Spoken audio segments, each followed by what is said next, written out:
ito na to. Oh, so ang tawag dyan, di ba, panucha? Oo, pero ang tawag nito, yung ibang panucha, matigas, hindi mo makain. Pero ito malambot. This is flexible, parang candy. Okay. Panucha rin siya, di ba? Yeah, panucha rin. Dahan-dahan lang tayo masahita. Dahan.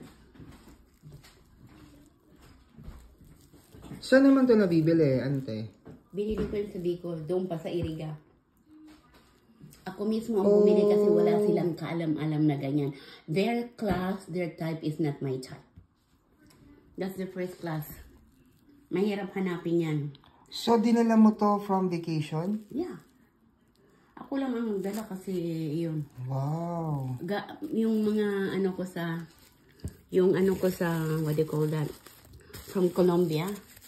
Meron silang form of tabrilla. Oh, ano rin yun? Para din siya... Ganito rin parehas. Okay. Alam din ito ni Ivan.